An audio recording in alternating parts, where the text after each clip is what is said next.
The way I've measured my growth has been looking at the frequency, the magnitude, and the duration of anxious events. How often do I get anxiety?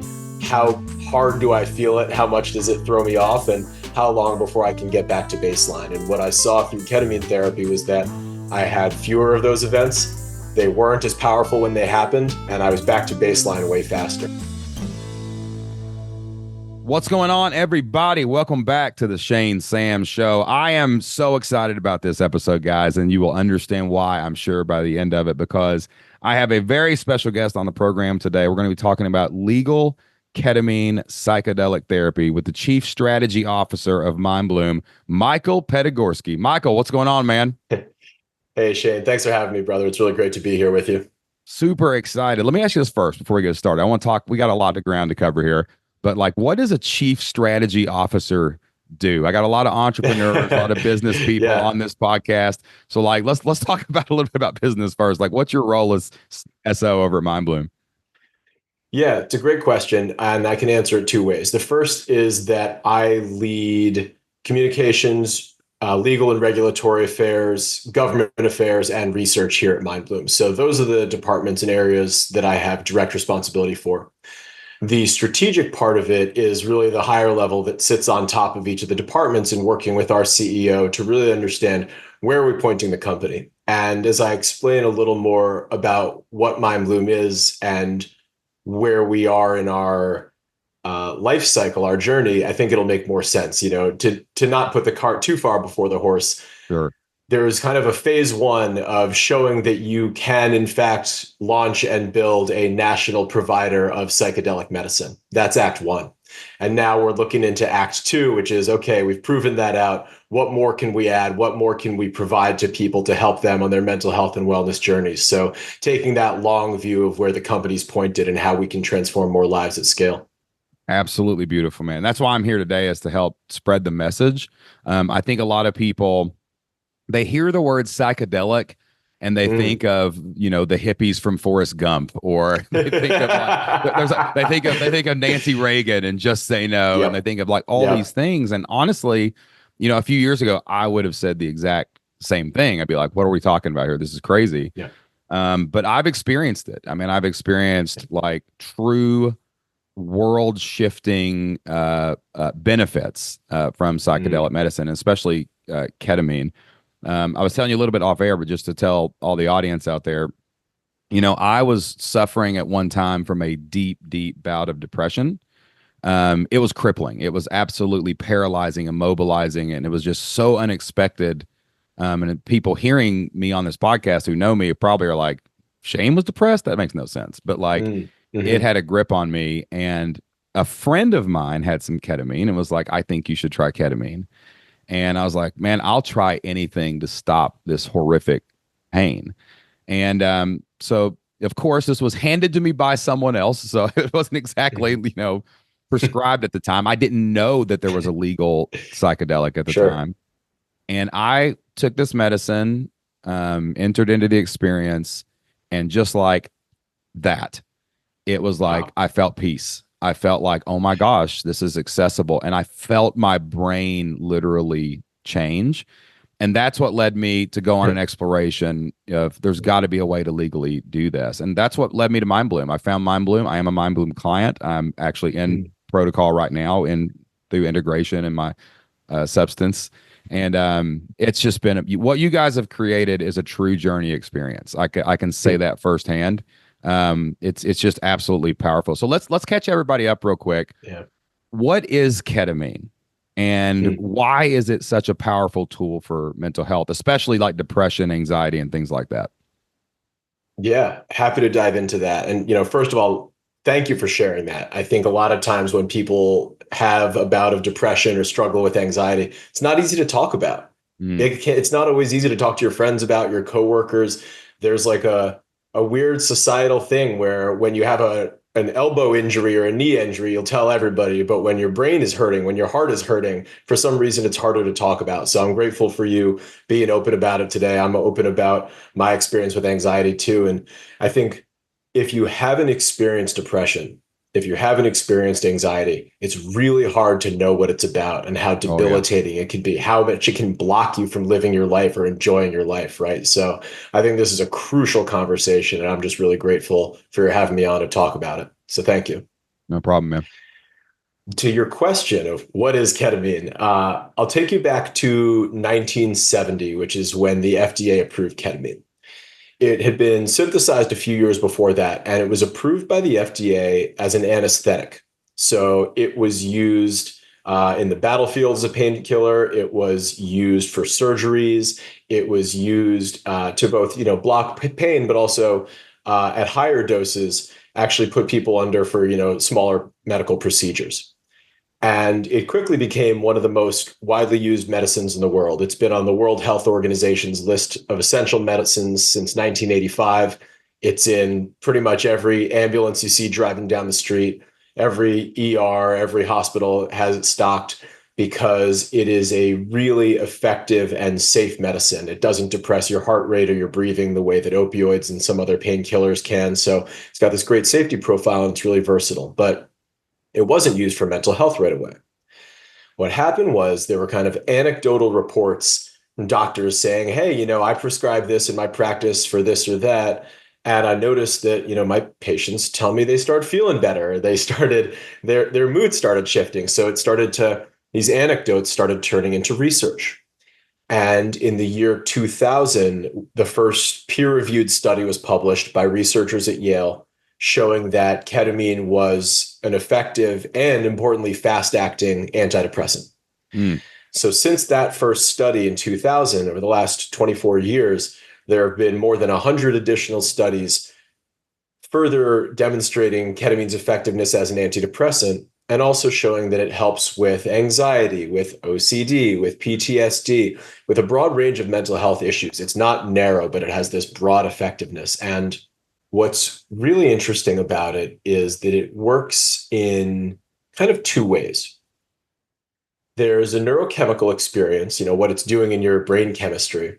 And then there's this conscious experience, and that's the kind of psychedelic side of it. Oh yeah. And, when you look at traditional pharmaceuticals, SSRIs are, primary treatment for depression. Those tend to mask symptoms, but they don't really help you get to the root causes of issues. They don't, teach you anything. They don't help you understand yourself better. They kind of just like tamp the symptoms down a little bit. When I was on SSRIs, it was like it turned down the volume Mm-hmm. of the bad things, but the Yeah. bad things were still there. It was like barking in your house, then it took them outside and shut the door, but they're still outside. You know what I mean? Yeah. 100%. And that's what a lot of people say. I mean, I think for most people with depression and anxiety, the history of their treatment is cycling between talk therapists and different antidepressants or anti-anxiety pills. Maybe this works for a bit, maybe it doesn't. But most people don't get better. They just kind of survive, Yeah. hopefully. And a lot of people don't. I mean, the suicide epidemic is horrifying in the US. 50,000 plus people are committing suicide every year, 17 veterans every day. And so not everybody's surviving. I mean, there's a desperate need for better mental health treatments. And ketamine was kind of this eureka moment for a lot of people. And so again, it has this neurochemical side and the conscious side. So taking those, separately, on the neurochemical side, it's kind of doing two things. The one that I think gets the most airtime that people are really excited about is promoting neuroplasticity. Yeah. In people who have depression and anxiety and other mental health issues, there are often fewer neural connections in key areas of the brain that are associated with your mood and your other kind of how you feel and think during the day.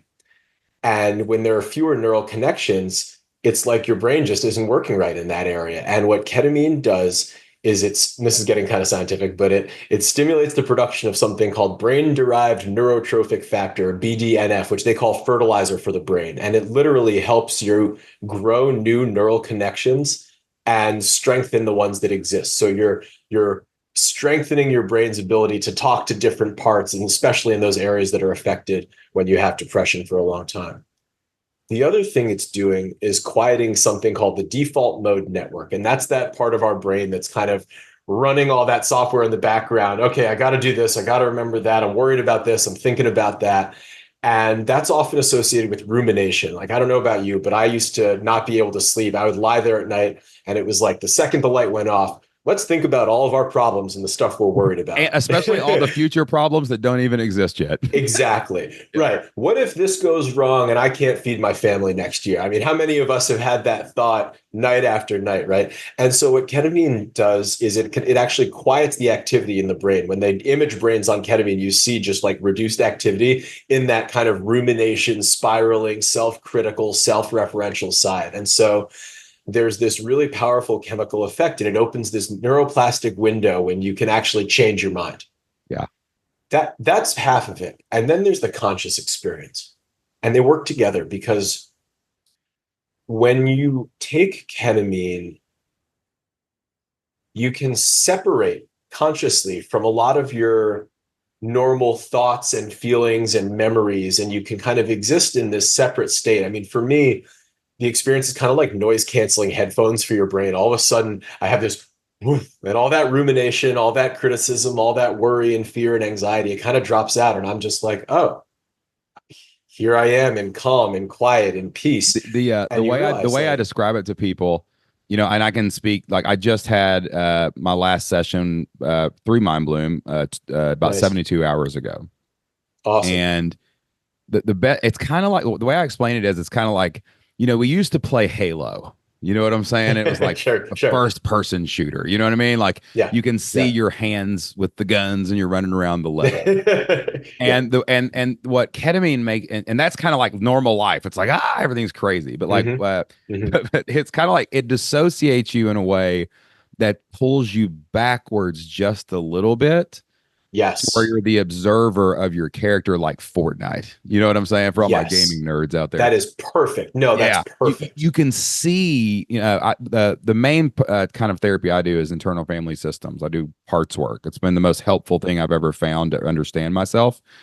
And like, this week, for example, I was having an experience of there was a part of me that felt very angry, and it was just causing conflict. And I was it was just very not enough. Like it's never enough. Whatever I do is never enough. That's probably a thing that people feel sometimes, right?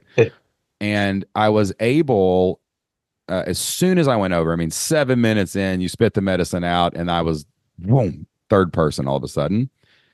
And I could observe that part without feeling the fight or flight that was triggered by the anger not an hour before. Yes. And I think that's Yes. that default mode network shuts down, and it lets you pick up and hold what you're dealing with instead of hurting from what you're dealing with, and you can Yeah. address it and ask it why it's a problem.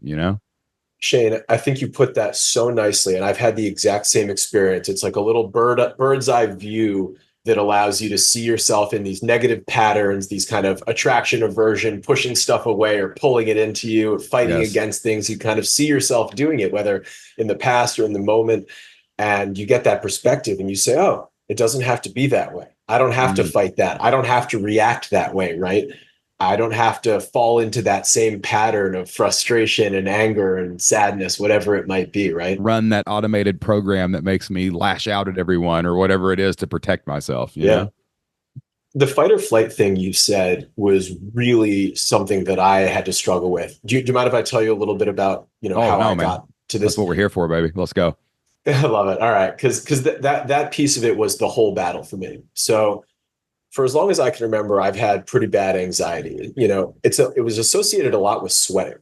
I would get hot or uncomfortable or embarrassed, and I'd start sweating, and this total panic mode, fight or flight thing would happen. And it wasn't always with that, but it often was around that. I mean, I cannot tell you how many times I walked out of dates, job interviews, school dances. I mean, so many different things. And I would make up some excuse and run out because I would have this panic mode, and I would feel my chest tightening and my face would get sweaty. I mean, it was debilitating. And I was a trial lawyer, and I would stay up at night thinking about what's going to happen if I have this kind of panic attack and, sweating attack in court. Can't run in court, there's nowhere to run. And it was horrible. And, I went to talk therapy. It didn't help.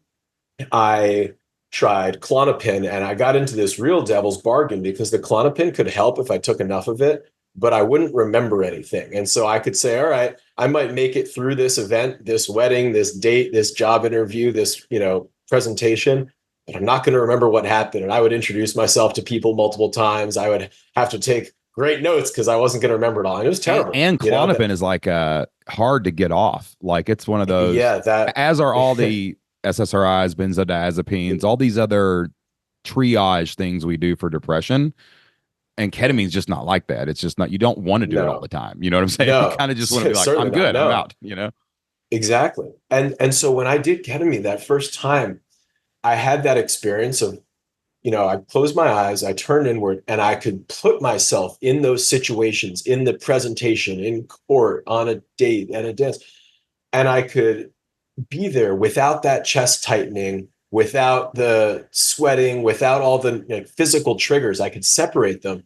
And I saw like, oh, you don't have to have that fight or flight response. Or if it comes, you don't even have to choose between those two. You could choose neither. I'm just going to sit right here. I'm not going to fight or flee. I'm just going to sit and be. And it separates you from that pattern, from thinking it has to be that one way. And it shows you see this window. It's kind of like, it shows you the top of the mountain. It shows you where you're aiming. And as you keep working with it, and whether you're meditating or doing IFS or journaling, you keep climbing the mountain and you get closer to that point. And so I got to tell you, like, it took a minute, but I was able to speak at a conference, number of months ago in front of a few hundred people. And it was the first big presentation or public speaking thing I had done in 10 plus years without any pills beforehand. And it was one of those holy cow moments. Like it felt like I made it to the top of the mountain, and it was that work with ketamine, like seeing it, separating from that feeling and knowing it doesn't have to be that way, Yeah. Sam Harris has a great quote about this where he's talking about, he had a different psychedelic experience with a different substance, but they're very similar, and ketamine especially does this. When you take it for the first time in your life, you kind of realize there's a different way you can think differently. Like you can't comprehend in your brain, especially when you're in a trigger, or if you're in a depression. Like depression, man, it's like an entity that rises up in you and it grabs a hold of you. I mean, it's really hard to explain. People, it's not feeling down. It's something entirely different. And when you're in it, you can't imagine being out of it. And the ketamine, what it really did for me was it just stopped and said, oh, remember when you didn't feel this way? Because you can't remember that right now. And that imagination you have, like, oh, you can see yourself not feeling this way. And it's not that it's just, other medicines, like we talked about the SSRIs, which anybody out there on SSRIs, I support you. I love you. And if it's helping you live a better life, God bless you. That's amazing. That's why we have medicine. They've helped millions of people. Yeah, millions of people. And the ketamine, though, you take it and you realize that you dissociate and pull back from what's happening. You realize you can think in a different way with different programming if you want to reprogram things. And then it takes work. There's a lot of integration. You're still going to go to therapy. You're still going to do all the things you're doing to love and support yourself after it. It's not, it is a miracle, but it is miraculous, but it's not a miracle, right? But I think lasts. that's right. You got to do the work. It goes with you outside of the experience. That was what was so amazing about it. I was like, oh my gosh, like I now have the wisdom to know it's possible to heal and think differently. And that was what was remarkable to me, is after one dose, it was just like, this is a whole different way my brain can operate if I want it to. I think you put that so perfectly. It shows you that it can be different. It shows you that your mind can be different, that it doesn't have to be forever. It reminds you of how it might have been another time, and it shows you where you can go. And yeah, you can hold on to that and take it with you. And it's so powerful to have that in your pocket, because things get tough. Nobody's going to move through the rest of their lives without some hard moments here and there. But when you have that to hold on to and remember and come back to, it's a really powerful tool in your tool belt for, staying healthy and staying happy and staying balanced. I mean, I think of, at least when it comes to anxiety, and I'm not sure about depression, but the way I've measured my growth has been looking at the frequency, the magnitude, and the duration of anxious events. How often do I get anxiety? How hard do I feel it? How much does it throw me off? And how long before I can get back to baseline? And what I saw through ketamine therapy was that I had fewer of those events. They weren't as powerful when they happened, and I was back to baseline way faster. And I think that's been the experience for a lot of people. After, fully beating depression, like I mean, I came out of it. It was unbelievable how fast I was able to move back into my normal operating Amazing. system. And then but I noticed something, when I had depression and I had experienced it, now I had this context. I realized looking backwards, like I don't think I had ever experienced depression like I experienced during this event, but I did realize I have always been anxious. Anxiety Yeah. was driving a lot of my life. And that's really why I'm going through Mindbloom and doing it now. That's the goal. Is my objective is Mm. to hey, how do I take this anxiety? Anxiety is never going to go away. Anxiety is only anxiety only appears for things that we love and care about. So anxiety is not necessarily a Mm. bad thing. It's just like when it runs wild and you can't stop Yeah. it. That's the problem. And it's like that Yeah. duration and frequency you said. Like I kind of equate it to like a gun. Like every gun has a trigger, right? Mm. And we kind of have this useful fiction of all guns are loaded. So trigger safety, that's where you start with gun safety. Sure. And then but really what matters in your mental health is, what are you loading the gun with? Are you loading it with negative emotion, outburst? Hey, and then what are you aiming it at? Right. Yeah. And Yeah. this new mode of the way I'm dealing with anxiety, when I get my triggers now, I can feel myself say, oh my gosh, there's a trigger. But then all of a sudden I have this new operating system to say but I don't have to load the gun with negative emotions, hate, all that stuff. And I definitely don't have to point it toward the myself or the people that I love, which is where Yeah. all these negative emotions become destructive. And it's kind of like in relationships, one of the things my wife and I, our goal is we are going to have conflict. I mean, we're business partners, life partners, parents. Come on, bro.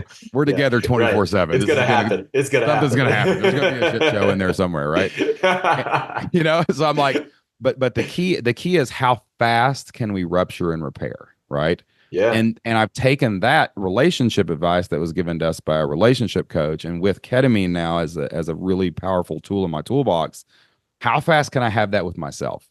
When this Yeah. trigger comes up that I've identified in the therapy and the the psychedelic state or whatever, how fast can I recognize it? How fast can I soothe myself? And how fast can it not become a problem aimed at someone Yes. else? And I love ketamine that, just man. Yeah. allows you to have that. I don't know if it's like a confidence or something that it Mm. creates, but it's like your brain rewires. It's hard to explain Yeah. unless you've taken the medicine. No, I think I love the way you put that. It is a confidence thing, absolutely, because you have this tool, this new ability to spot these things when they come up, identify, say, oh, I know what that is. I've seen this before, and handle it rather than that kind of nagging feeling that something's off, that something's not right, but being too far in it to be able to fix Yeah, it or change course, right? yeah. And you Uh, don't get out of control. You know what I'm saying? yeah.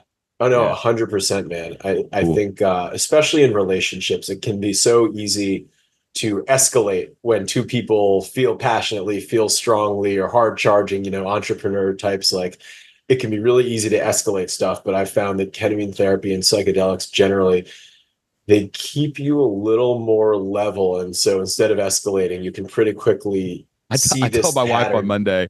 I woke up from the experience and I was a little emotional after experience Yeah. because during my experience on Monday, I had I had this. Your brain does things on ketamine. Like the psychedelic experience is very what's happening, but it's very out of body. You know what I'm saying? Yeah.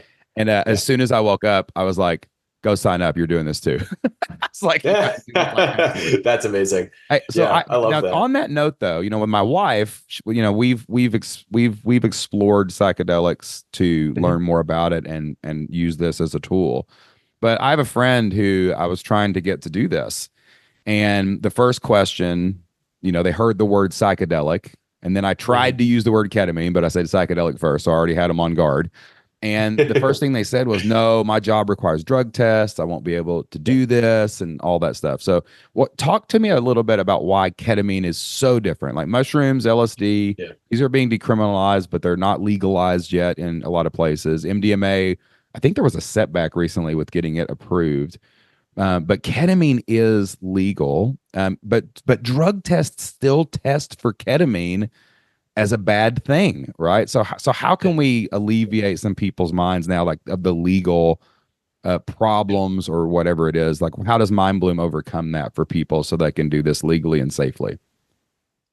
No, it's a great question. And a big part of our work is both educating and destigmatizing because, we've all grown up with that dare and just say no mentality. And it's funny because ketamine is a prescription drug. It might Yeah, as well be, so is SSRIs, so, so many of these other things. But because of the history and stigma around it, it's often viewed in this negative light. And yeah, the word psychedelic, frankly, means a lot of different things to a lot of different people. But I can break it down here.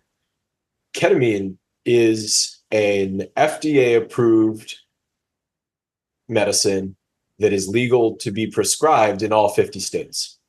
It is legal for a doctor, a nurse practitioner, physician assistant who has the right licensure to prescribe it for depression, for anxiety, for PTSD, for other mental health issues.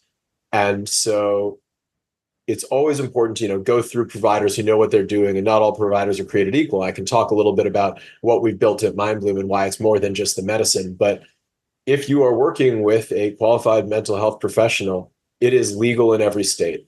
And I'm aware that in some instances, drug tests might look for it. And I think it's really important before, if someone does get drug tested for work or something else, important to understand whether that's something to be screened for. And, maybe a conversation to have with an employer or someone else, say, hey, I'm talking about this with my doctor. It is legal. It is something that would be prescribed because of something I'm going through. I just want to make sure this isn't going to trip me up, yeah.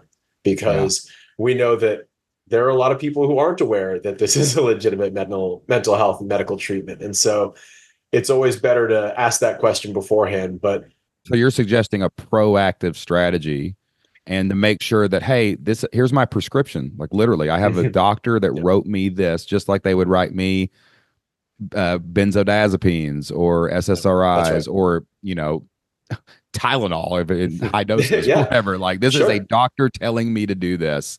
Yeah. So just letting If them you know. have a Okay. drug test for your work, then certainly. I don't, most people I don't think have to go through that. I've never been drug tested, so it's never been part of the work I've had to do. So I was able to Same. just, sign up, work with a clinician, get a It's that prescription. But threat of it though, bro. You know what I'm saying? Like Mhm. even I was a school teacher for a decade and Yeah, I never got drug tested going in, during, whatever out, but you always thought about it. I mean, it really is. wow, It is a heavy burden. People sign contracts, they join careers, they get in jobs, yeah, and they protect their income as they should. yeah. But this is a prescription. I I mean, think you that's right. have something to take to Yeah, them if something happens, you know?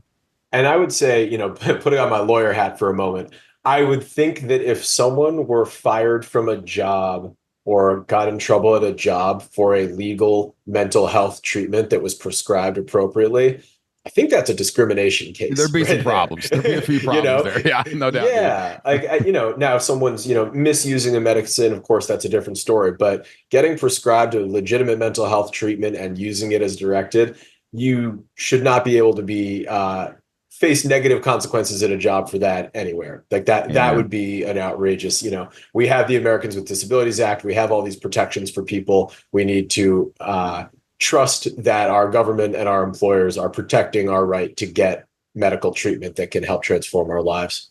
Right on, dude. So ketamine's legal in every state. Uh, Other psychedelics, including MDMA, psilocybin, others, are being decriminalized or otherwise, legalized in certain ways at the state level, but the federal government hasn't done that yet. Now, this summer, the FDA actually was set to approve MDMA therapy for PTSD.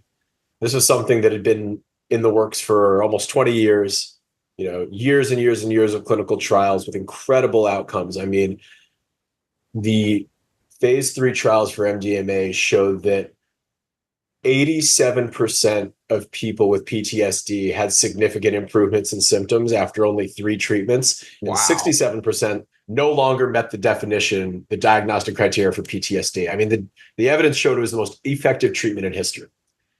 And the FDA chose not to approve it. And a lot of people have been really frustrated and devastated by that decision. Ultimately what I they was said is, furious, dude. Like yeah, I invested in a bunch of companies because I mm, believed in this medicine so much, and I'm yeah, still going to hold my investments because there's no yeah. way they can stop Oh, this it's coming. forever.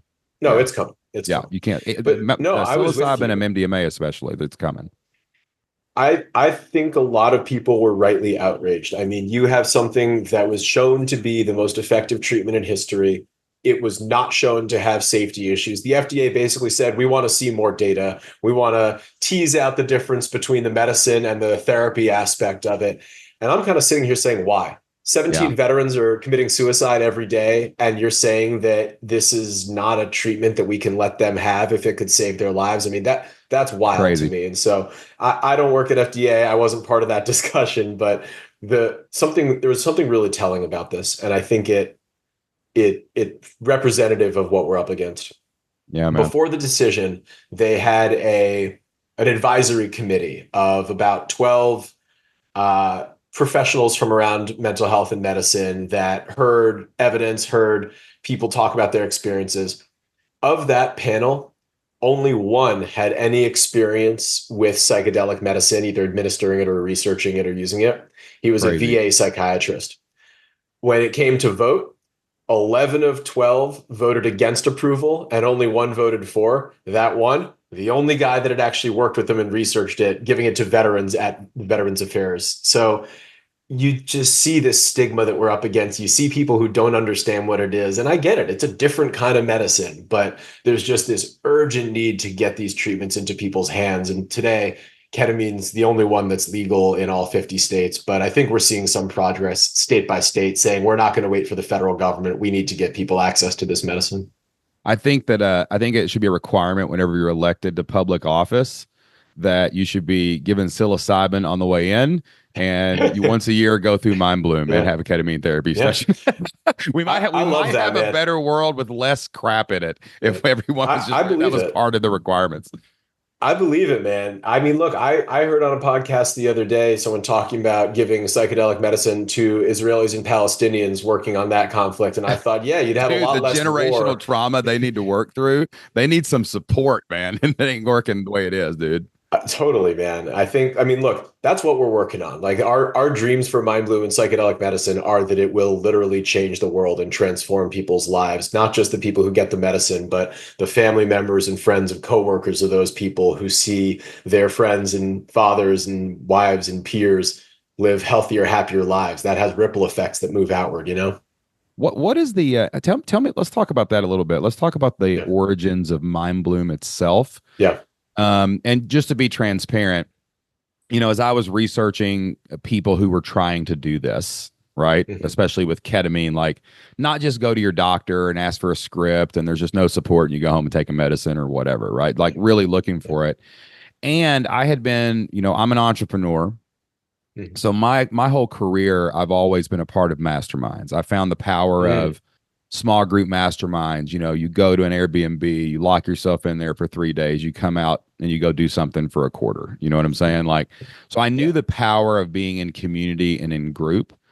And Hmm. then my initial experiences with psychedelic medicines were in decriminalized states where you could Yeah. get access to psilocybin or you could get access to something like MDMA without too many worries about it, right? And these were just my initial brushes with this kind of medicine. Um, but what the power that I found was you would go there, you could take the medicine. Like my friend had ketamine, so I took that there. But then you were supported. You were in a safe Yeah.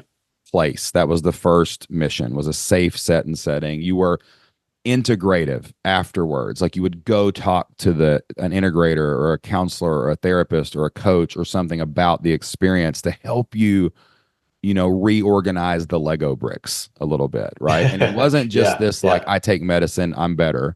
It was like Mhm. that support and that care that came after it.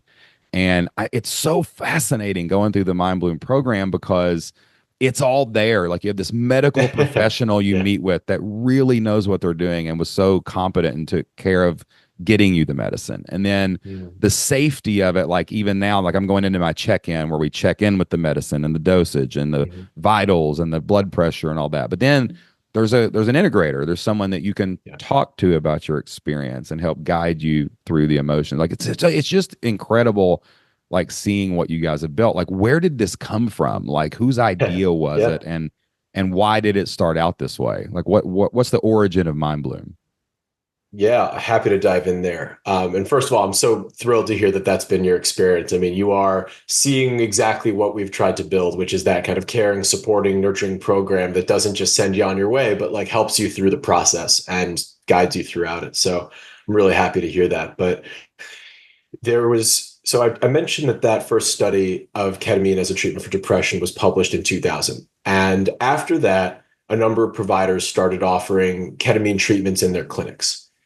That, well, let's call that ketamine 1.0. That was basically take the medicine, sit there for a bit, and somebody drives you home. And that's actually pretty effective. I mean, most of the research was done like that, just medicine only. What are your symptoms before and after? That was like really effective. But there was a feeling that you could do more. If you did more, you could get more benefit than if you just took the medicine and that's it. And part of that comes from the background of psychedelic medicine and, indigenous traditions, things that have happened with ayahuasca, with psilocybin. Like most of these things historically have been taken in groups or in therapeutic settings where it wasn't just the kind of big pharma model of like take a pill and go home, but there was actually kind of a process, a program around it, something that you did with others, talking about it, understanding the experience. And I think it's a necessary part with psychedelics because it is not like a regular daily pill that you just take. Like it changes your mind. It gives you a new experience. I mean, there's nothing quite like it. It's like seeing a new color. If you haven't had a psychedelic experience, trying to describe it to someone is kind of hard. It's not like being There's a drunk. reason. It's There's not a like reason smoking many pot. people call it a journey because it is a Yeah, journey. it's a Yeah, man. trip. Yeah, Yeah. for real. That's what And it's. It's so, not called a trip because you're yeah. falling down, people. You're going somewhere, right? Yeah, man, absolutely. And I think to deny that is to limit how much the medicine can do. I mean, not to go on too far of a tangent, but there was a piece that broke my heart in the Washington Post about a year ago where someone wrote about their experience getting ketamine therapy. And it was clear that their provider just did not support and help them through this process. They didn't know if they got ketamine or S-ketamine, which is a related but different drug.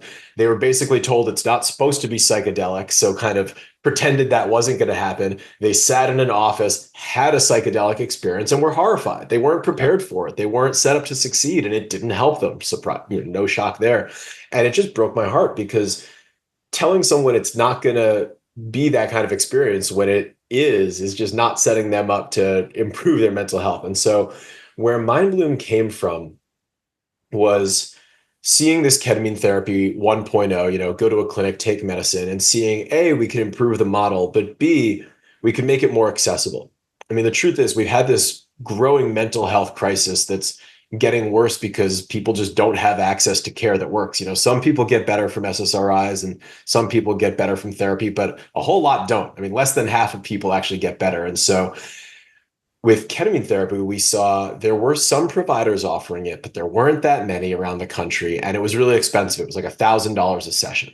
And so maybe if you were wealthy enough and lived close to a provider and had the time in your schedule, you could go do it, sit in their office and do this. But most people couldn't.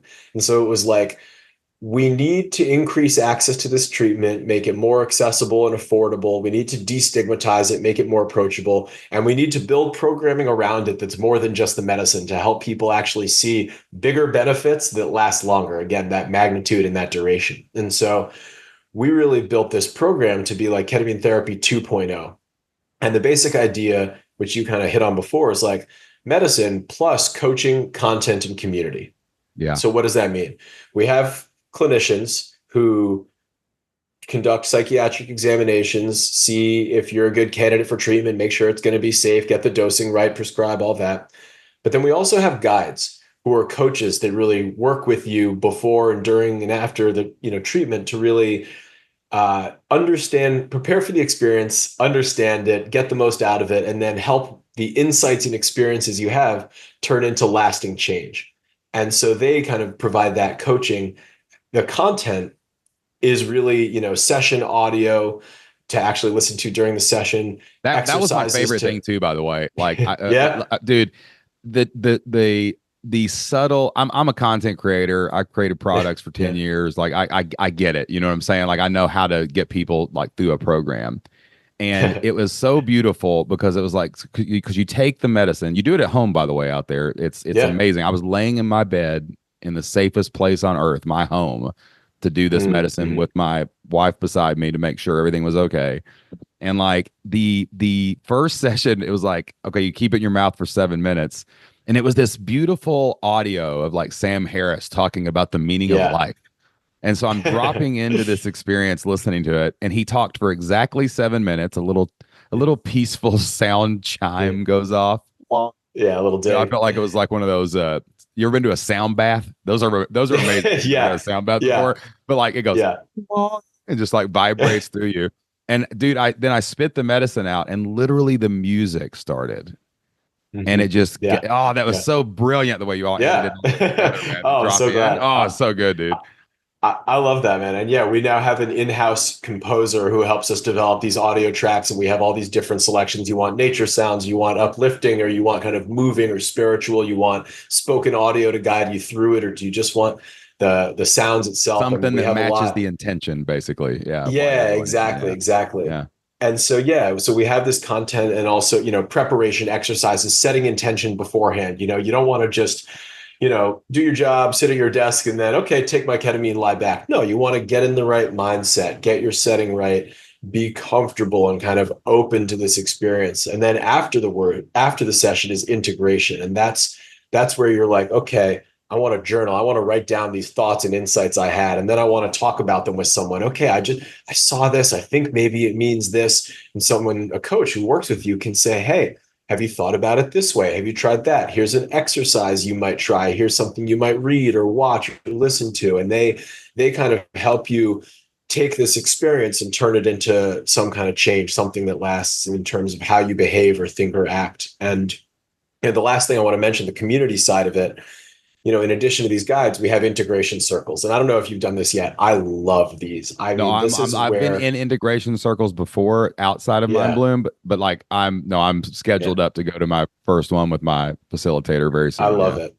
Yeah. So you have a guide who facilitates and other people who are going through the program at the same time, and you share your experiences, insights, things. And I'm always, always, always blown away by what I learned from hearing someone else talk about what they went through. I say, oh, Heck yeah. I never thought about that, but I have a little bit of that too. Or maybe what I saw was something like that. And, it's been so cool to see this evolve. I mean, I was a client before I worked here, and I remember our first music. I remember before we had a mobile app that had all these exercises. Like, it's been incredible to see So you this were a grow. guinea But pig. You were the guinea pig for the chief strategy I, officer. All yeah, right. I I got it. was. Well, I'll tell you, I've been lucky. So the founder and CEO is a guy named Dylan Binen, who's actually been one of my closest friends for about 17 years now. We met back in college. We became instant friends, and he's truly one of the most brilliant and talented humans I've ever met. And, he's someone who his life was shattered as a child by addiction and mental illness. His mom was schizophrenic and addicted, lived on the street for most of his life, and eventually died of a fentanyl overdose. His sister, same thing, died of a fentanyl overdose. And he didn't fall victim to those same issues, but saw how it devastated his life and the lives of his family. And he wanted to build something that could help people avoid that and overcome that. And that was kind of what inspired him. And, having experience with psychedelics and with ketamine specifically, seeing how it changed his life, wanting to bring that to other people. And so that's been what this journey is making this more affordable and approachable. And, you mentioned doing this at home. We offer treatment entirely through telehealth. So you see your clinician on Zoom, you get your medicine delivered to your home along with your eye mask and journal and blood pressure and heart rate monitor and all that. And you have a guide that you work with through Zoom, your clinician through Zoom, you have a peer treatment monitor who's there with you, but getting to do this treatment at home makes all the difference in the world. I mean, For I sure. don't want to go to a doctor's office and trip. I don't have time in my schedule. I've got a baby at home. I've got this job. I've got Can you a life imagine to doing live. that? And Like they got those feet stirrups on that medical chair, and you're like, what? No, yeah, man, exactly. that'd be Yeah. terrifying to No, do it that no way, way. man. I wouldn't be open to that experience. I don't think it would do anything for me. But doing this at home makes all the difference. And by doing that and not having all the overhead costs of a clinic and all the staff and all that, we've been able to drop the cost from about 1,000 a session before us to about 200 a session now, or even less. Incredible. And so, Yeah. yeah, just like helping more people get access to this treatment. And the last thing I'll say on that, holy cow, the data show it works. I mean, we've now published 2 peer-reviewed studies. The latest one was in June, the largest study ever of ketamine therapy. It had data from 11,447 clients, and it showed that after only 4 sessions, 62% of clients had really significant improvements in symptoms. I mean, to be that significant, that fast acting is just unbelievable. And the fact that people can do this at home, I mean, I think if you told me 10 years ago that at-home ketamine therapy would be helping thousands of people with mental health, I'd say it's a Get fantasy, out of man. here, No way. right? But No. we're here, and we've still got a ways to go. Like, we're in the first inning of psychedelic medicine. We need to increase access. We need to get insurance reimbursement. We need to approve these other medicines like MDMA and psilocybin, but it's helping people and it's making such a difference. Awesome, man. Do you think the future, we'll finish up with this a little bit, just the future of psychedelic therapy? I mean, I Mhm. think for people that know, like, I mean, we're deeply into the research of it and studying it, and also just personal anecdotal experience of our own growth through it, especially with ketamine. It's just been phenomenal. Like, do you feel I hope this is unstoppable. I really do, man. I hope and pray that there's not going to be this stupidity, dogmatic backlash against this medicine. Like, does it feel to you like this is Yeah. unstoppable? This really is going to change people's lives, and it's Yeah. going to happen and open it up for everybody. Absolutely. The word we use a lot is inevitable. The Yeah. data behind this medicine is just impossible to ignore. And as people continue to try these other, talk therapy, SSRIs, and not totally improve or not see any change, like, people are kind of waking up that this is an option. And it's going to take a while. I mean, this is still a small fraction of the mental health market, but the data is impossible to ignore. It's an effective, safe, and fast acting treatment that's helped so many people. And I do think sooner rather than later, it's going to be right at the heart of the mainstream of mental health treatment, along with other psychedelic medicines. And I think the future, not too long from now, is going to be one in which there is a menu of treatment options that can be individualized for a specific person. Maybe we think if you have PTSD, MDMA is best for you. And if you have depression, maybe psilocybin or ketamine might be right for you. And it's not going to be this one size fits all cookie cutter system that's left so many people stranded without help, but it's going to be individualized and personalized with treatments that work for them and data showing which one is right for each individual person. Dude, Michael, man, I just want to tell you, I'm an entrepreneur. As an entrepreneur, I'm a business guy. I'm totally impressed with what you guys have created at Mindbloom. This was a fantastic conversation. I've been waiting to talk about this to our audience for a while, and Mm, I was like, I need the right person, the right people to come on and help me explain this, because I can't just explain it anecdotally. And man, as a client, as someone who really did my research and followed up, and also too after talking to you today, thank you guys for what you're doing, and just keep doing it, man. No matter what gets in your way, dude. Let's make this accessible and available to everybody. And if there's somebody listening, I know a lot of entrepreneurs, especially that's where my heart is. I know that mm, entrepreneurs, we go through a lot, and we have to mask all of our trauma and backgrounds to achieve the crazy things we achieve. But sooner or later, man, those demons rear their ugly head. If there's yeah. some people out there listening that would love to learn more about what you guys do, where would they go, and how Yeah. can they get started with their journey? Yeah. I mean, mindbloom.com has a ton of information about what this medicine is, who it's for, how it can help, and how our programs work. But honestly, Shane, if someone's listening to this and has questions, shoot me an email. I'm at michael@mindbloom.com. I would love to help. This changed my life. I've seen how it's helped so many people. And we're all in this work because it's helped us and we want to help transform lives. And so please reach out, come to mindbloom.com, email me.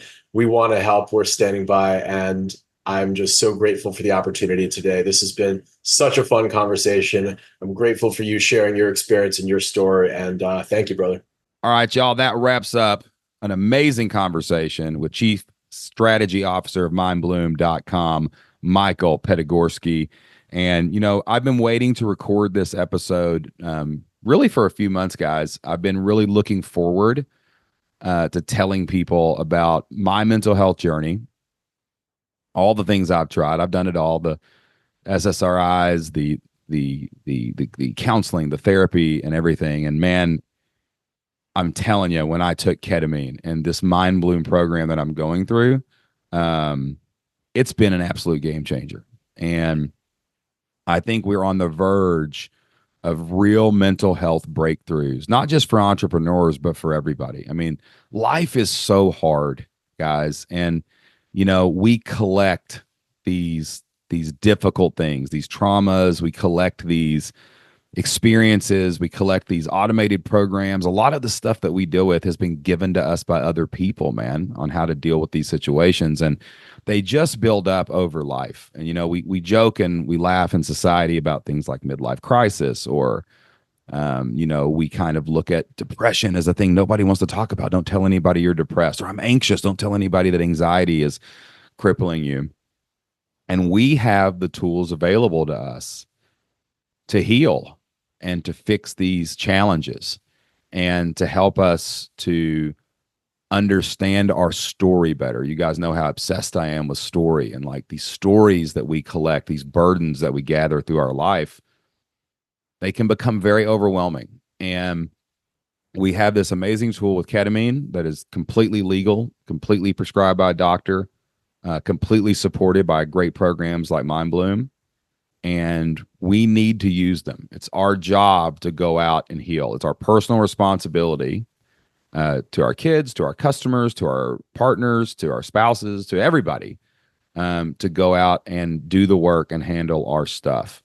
And I can totally tell you from personal experience that ketamine has completely changed my life. It's just been such a wonderful experience to be able to get to the root of my challenges and my problems, to be able to deal with them and to look at them, and to have support available to help me grow as a human, to help me evolve, and to help me make a bigger impact out in the world, to help me become a better businessman, to become a better father, to become a better partner, just to become a better human and really maximize all the time we have on this earth. And we can't maximize that time if we're stuck ruminating in our head, if we're, thinking about all these crazy things that have happened to us throughout our life, if we're worried incessantly with anxiety about the future.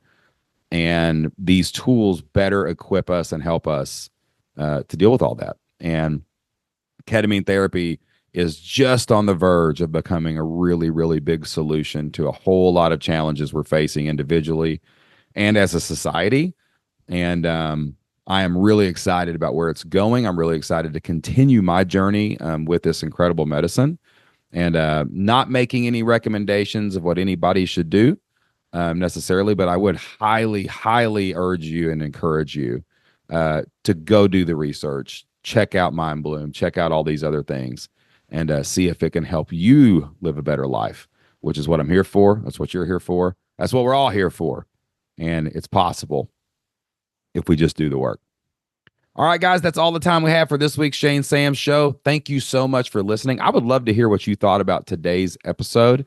If it was helpful for you, if it was interesting to you, shoot me an email over at shane@shanesams.com and let me know what you think. I'm going to have more great episodes about my journey through ketamine therapy and other cool things about personal growth, mental health, and all that good stuff in future episodes. But right now, I'm going to wrap this episode up. That's all the time we have for this week. I'm Shane Sams. Thank you so much for listening. Till next time, get out there, take action, and do whatever it takes for as long as it takes to build the life you want. We'll see you then.